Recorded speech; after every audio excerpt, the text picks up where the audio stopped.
Hi, welcome to Getting Rich Soon. Welcome back for those who are logging back in to support, continue supporting me. Welcome to the first timers who are just seeing me for the first time. I am Bridget.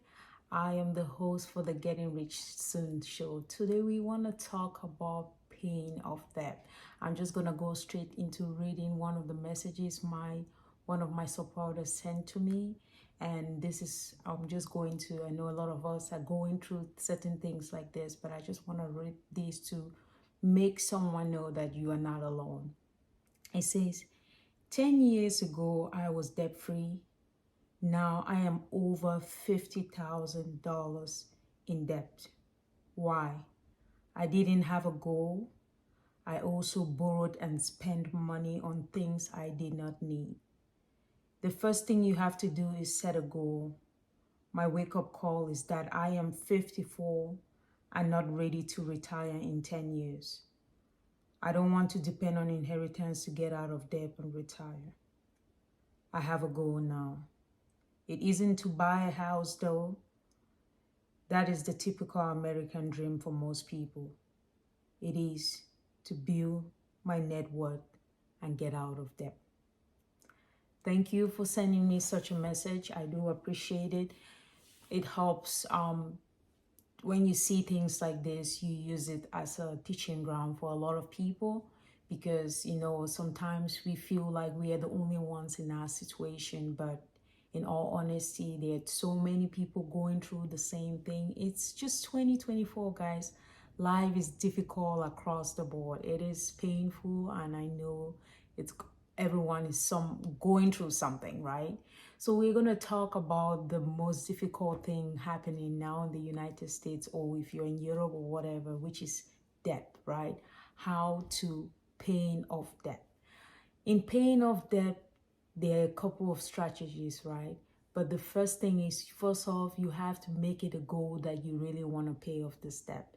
Yes, that's the number one. When you have that determination, then you'll be able to use the various methods which I'm going to show here, because I like to show about 3 methods, because we are all different set of people and we do things differently, right? So if I teach you the 3 different methods, then you can figure out which one works best for you. The number one before we get into the methods, like when you are trying to pay off debt, what do you need to do first? One thing I will always tell my people to do is, I want you to sit down and write what is called a debt list. Yes, sit down, man. Even if you need like an accountability partner at this time, it's good for you, because it's a wake-up call, right? For you to even get to this point, that means you're willing to work on your debt. So you want to write down on a debt list. What do I want you to put on your debt list? The number one thing I want you to put on your debt list is, what do you owe? How much do you owe? Right? That's the second.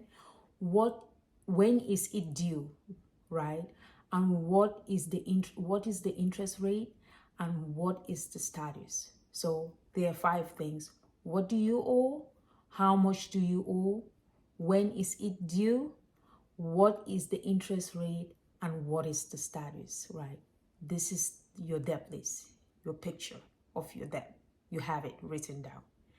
Once you have this written down, I want us to dive straight into the number 1 method of paying your debt, which is called the Snowball method.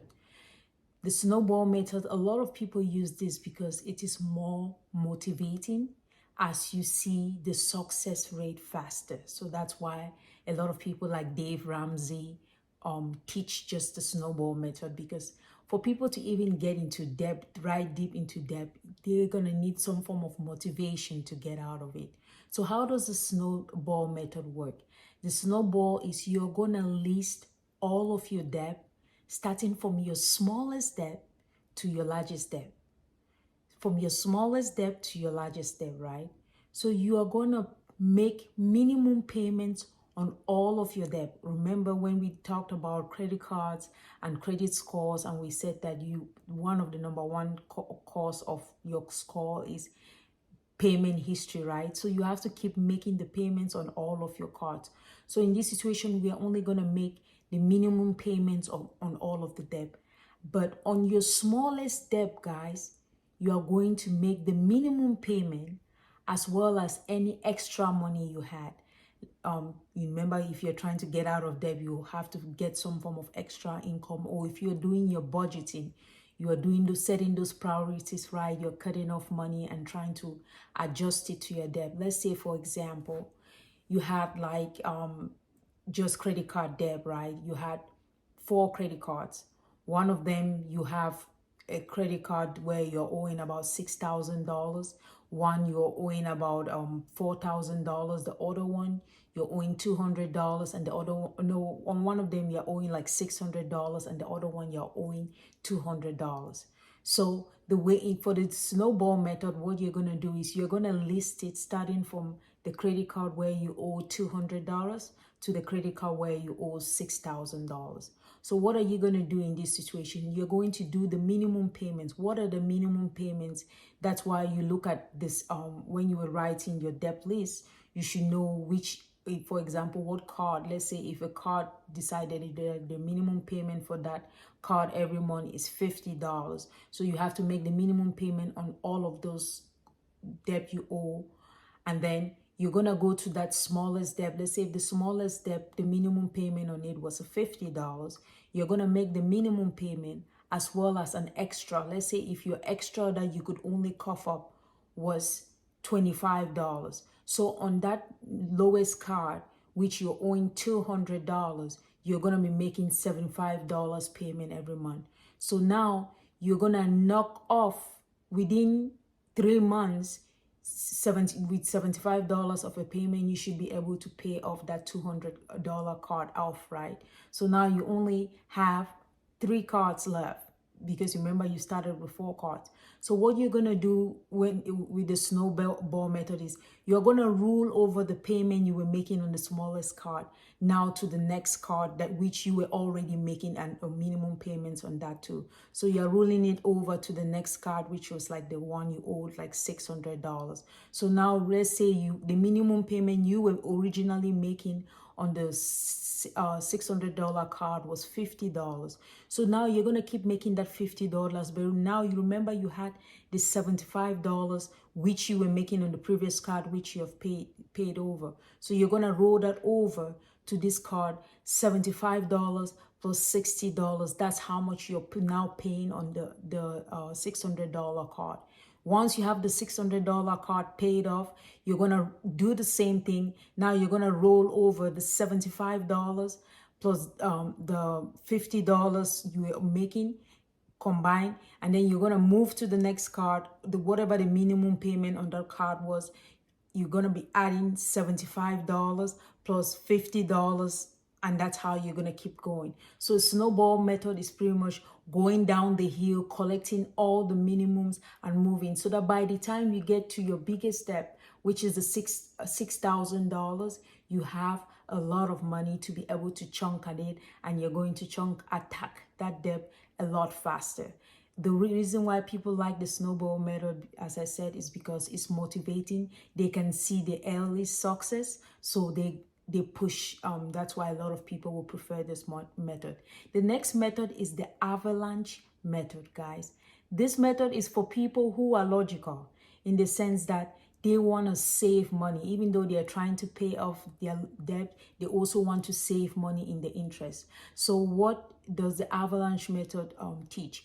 In the avalanche method, you are listing your debts according to the debt with the highest interest rate. Yes, you list it from the debt with the highest interest rate to the debt with the lowest interest rate, and you're going to do the same thing. So with the debt with the highest interest rate, you are going to be all the other debts you're paying still the minimum payments, but you're going to attack the debt with the highest interest rate first.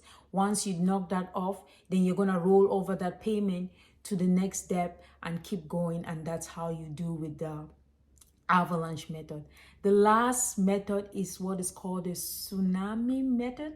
This one is for people who get emotionally overwhelmed, guys, with their debt. There are some people who are emotionally overwhelmed with a certain kind of debt. So the way you're going to list your debt in this method is you're going to list it from how much a debt stresses you, from the highest stress level to the lowest stress level. For example, let's say you were owing your grandma money, right?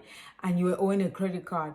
There are some people that just the thought of them owing their grandmother is so stressful. So they're gonna, even though their grandmom might not be charging interest to them, they would decide to pay their grandmom first before attacking a credit card debt or a mortgage debt. So it's pretty much the same method. The difference is just for the snowball method, you are going by the debt with your lowest debt to your highest debt, and that's how you're paying. You're not worried about the interest rate at this point. With the avalanche method, you are trying to save money even while paying debt, so you're going by paying off the debt with the highest interest rate to the debt with the lowest interest rate. The difficulty with the avalanche method is people spend a lot of time on it and they don't see the success, or since they are not chipping in or attacking as faster as possible, they don't see the success and they end up giving up on the paying off their debt or goal. That's why a lot of people tend to go with the snowball method. As this is pretty much the three methods I covered for paying off debt. As you always know, I like to end with a passage from the Bible because the Bible just teaches us a lot of things. I want us today to look at Psalms 37 verses 21. It reads, the wicked borrow and never pay back, but good people are generous with their gifts. Yes, guys, the Bible wants us, even if we borrow, it wants us to pay back our debts. And I just want that if you're going through anything, don't worry about it. As long as you make a goal and attack with it, you're going to be successful. Thank you guys for liking and subscribing. Please share and please continue to support me on this journey. Thank you. Thank you for tuning in to Getting Rich Soon. I love you guys.